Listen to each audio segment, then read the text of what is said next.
On July the 17th, 1918, Russia's Tsar Nicholas II, his wife and 5 children, are reported to have been executed.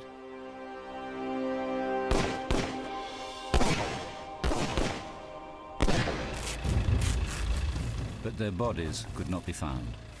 Then, in 1991, a grave is uncovered. 2 of the children are missing. All the time there was this confusion, the myth and the possibility of some or all or any of them surviving.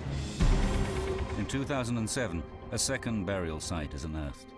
But can its contents finally reveal the true story of what happened to the lost royal children? Investigating unpublished reports of attempts to rescue the Tsar's family, and with access to leading forensic scientists, striving to extract evidence from severely degraded bones, we open the mystery files on the Romanovs.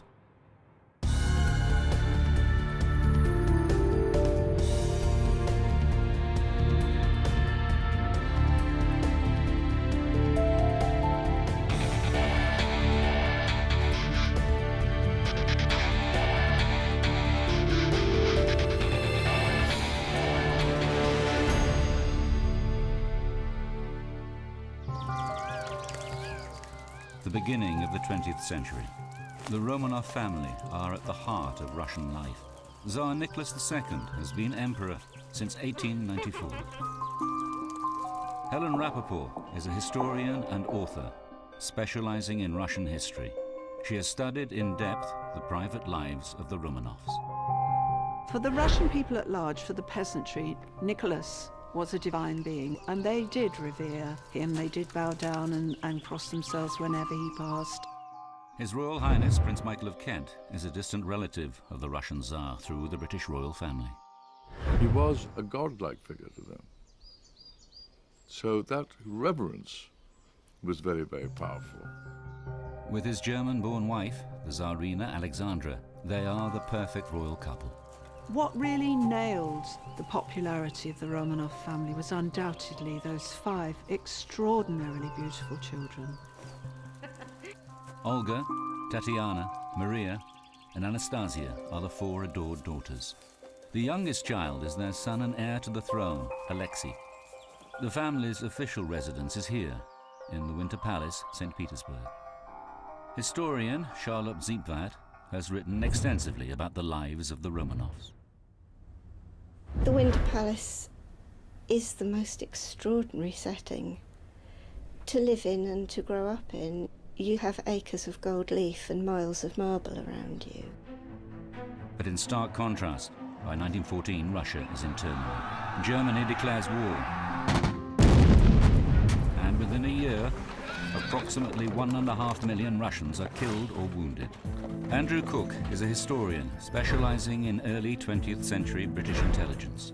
Every failing of the Russian war machine is reflected back on the Russian government, which is actually Nicholas. He is now personally seen as being responsible. As the conflict takes its toll, there is starvation in the cities. Despite reports of growing unrest, the Romanovs are shielded from the discontent brewing outside the charmed life of their palace. In February 1917, after 3 years of war, the Romanovs face mounting hostility. Political agitators seize their chance and trigger the Russian Revolution. It was a combination of real, literal hunger for food, but also a desperate, ongoing desire for democratic freedom. Nicholas is forced to step down from the throne. In a way, it comes as a great relief to him. He was never really a man who relished being a ruler. The Romanovs retreat here, to the Alexander Palace, 27 kilometers south of St. Petersburg. As the provisional government takes control of a country in chaos, the family are placed under house arrest for their own protection. There was extreme Republican feeling out on the streets, and the mob, if given half a chance, would have stormed the palace and would have strung Nicholas and Alexandra up. In October 1917, the Bolshevik Party, led by Vladimir Lenin, seized power. The Bolsheviks are a revolutionary, hardline group who are pathologically and passionately against the aristocracy and Nicholas in particular. The Tsar and his family are taken to the Bolshevik stronghold of Yekaterinburg in the Urals, over 1,700 kilometers from their home. Nicholas said, "That's about the last place on earth I would want to go to." He said, "I know people there are very against me."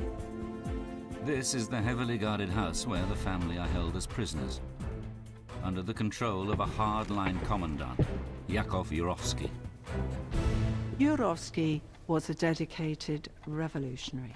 His basic role, apart from overseeing the guards at the house, was to prepare for the need to kill the family. He had a duty to the revolution, and he was determined to fulfill it at any price.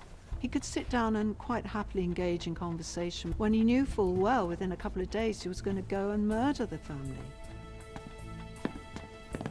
In a testimony given by Yurovsky after the revolution, he states that around 2 a.m., July the 17th, 1918, guards inform the Romanovs they are being moved to the cellar.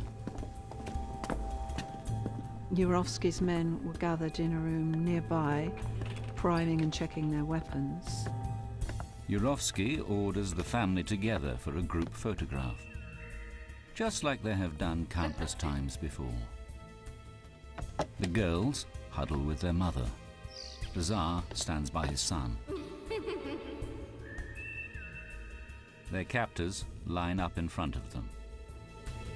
Yurovsky read out a very summary and brief statement that it had been decided that Nicholas must be executed.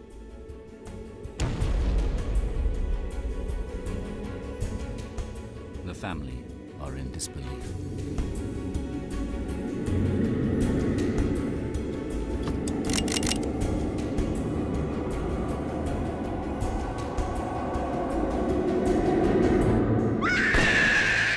Nicholas was the lucky one. He died instantly, but most of the others did not. They suffered terribly. There was screaming and smoke, and people couldn't see what they were doing. One by one, each of the children are gunned down at point-blank range.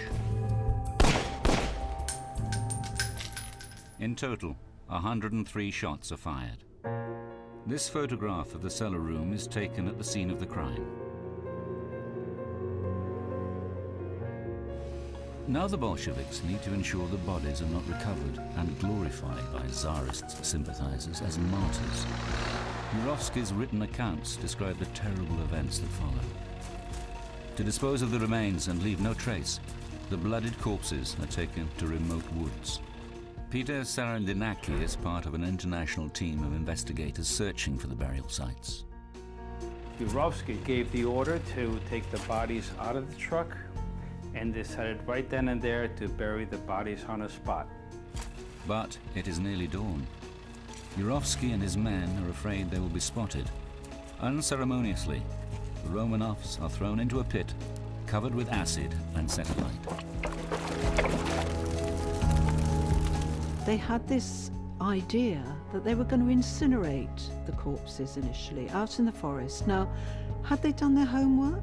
Had they checked how long it actually takes to burn one body in the open air? Depending on the heat, fire needs around 7 hours to consume tissue and fat, leaving the skeleton coated only in a greasy residue of burnt flesh. It is now that a crucial decision is made that for the next 7 decades keeps alive the hope that 2 of the children might have survived. According to the Yurovsky report, they took the 2 smallest sets of remains nearby and started burning those remains. They separated them off from the other pile of bodies. For 80 years, the 2 sites where the Romanovs are supposed to be buried are lost.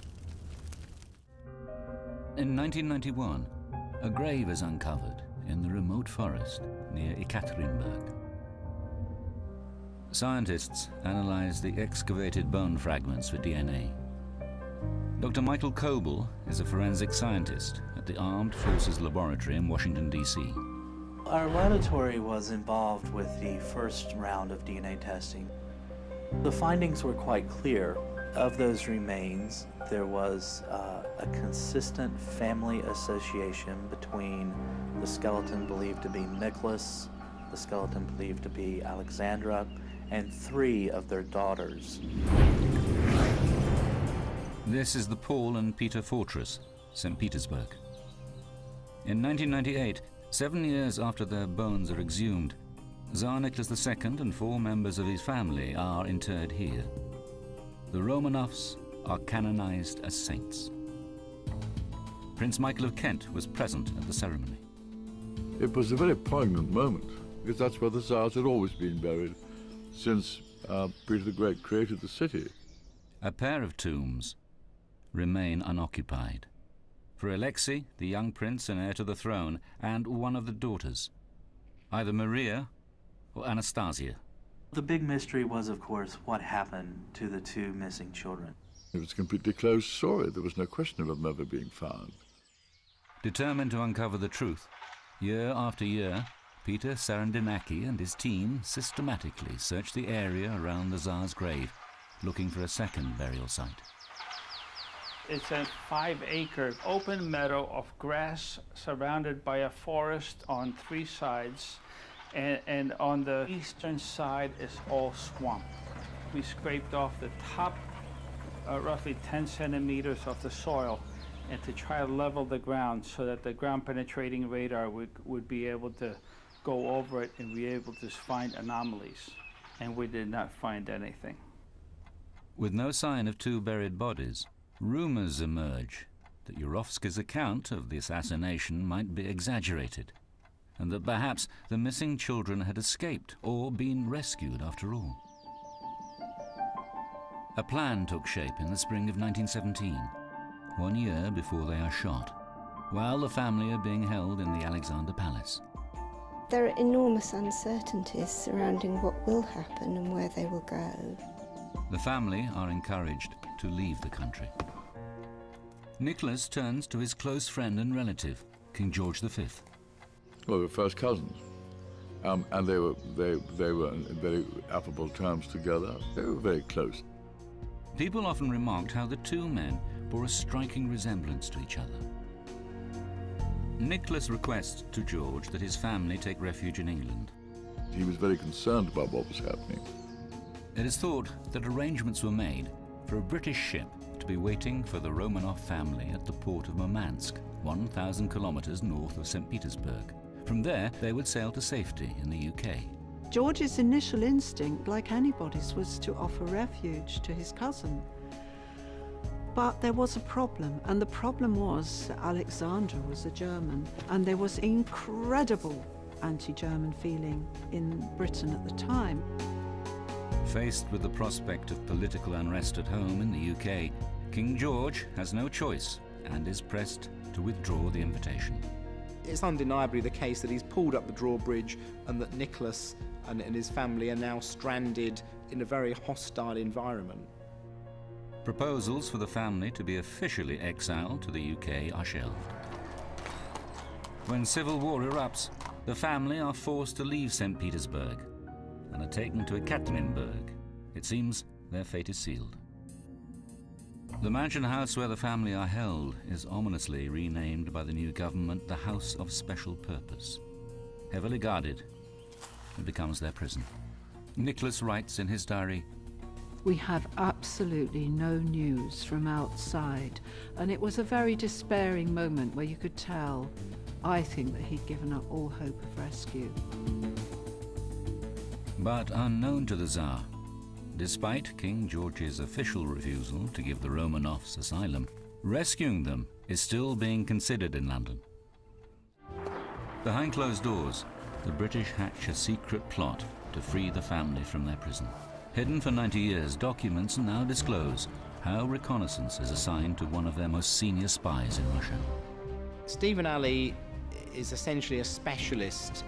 He was born in Russia, he spoke fluent Russian and could dissolve into everyday Russian life. This is Ali's notebook, kept by his family over the generations. It contains entries from his trip to Yekaterinburg.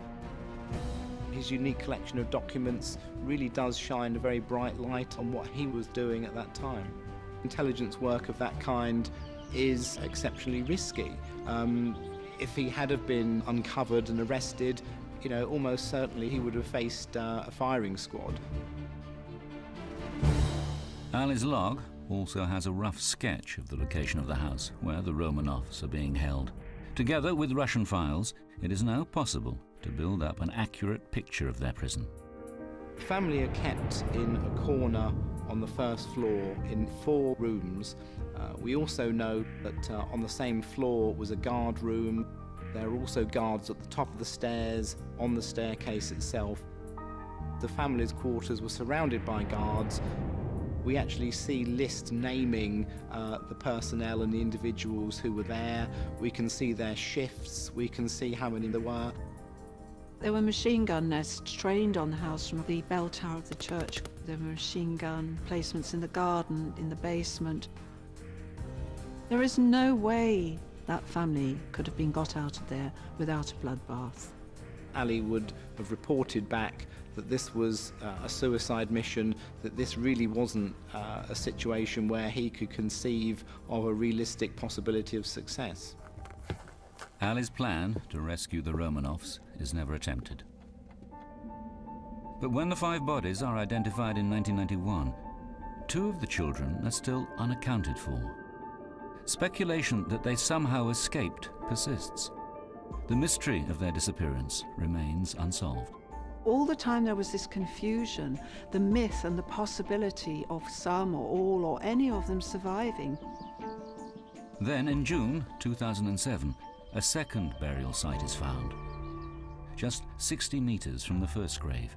Although these bones had been chopped up and burnt, only 44 small pieces of bone still gave clues.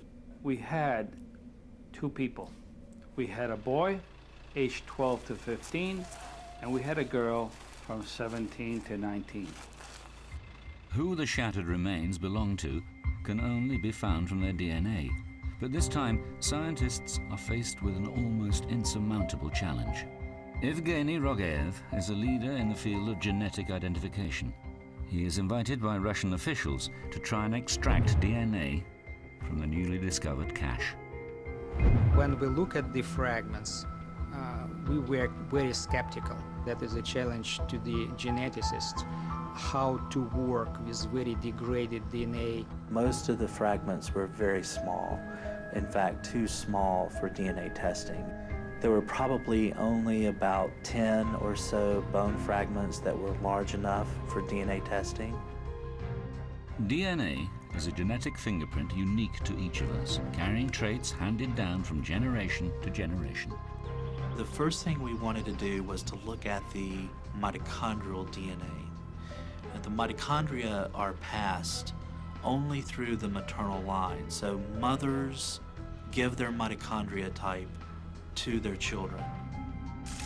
When the first grave was discovered in the 1990s, tests identified that DNA was shared between Tsarina Alexandra and 3 daughters, Olga, Tatiana, and one of the youngest daughters, either Maria or Anastasia. If the 2 newly discovered bodies are related, they will share the same DNA. The scientists must painstakingly search the bones for any surviving cells. We scrape away the outer surface of the bone and we crush it up into a powder. And then we use an extraction buffer that then completely dissolves the bone and liberates the DNA. We were quite surprised ourselves that we indeed were able to determine the complete mitochondrial DNA sequences. And what we found was that the leg bone believed to be from a female and the leg bone believed to be from a male both have the same mitochondrial DNA sequence as Alexandra.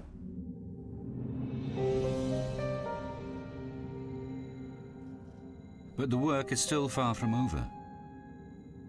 To reach a complete and incontrovertible conclusion, investigators must make a match between these children and their father. For that, a direct comparison is required, but there is only one sample of Tsar Nicholas's DNA from when he was alive that scientists know of. And they also know it was lost decades ago. On May 1891, during his travel to Osaka in Japan, Nicholas Romanov, then heir to the throne, was attacked. Nicholas was bleeding all over his shirt. He was holding the side of his head with his hand to stop the bleeding. The shirt of the Nicholas II with traces of the blood was stored in State Hermitage Museum in St. Petersburg.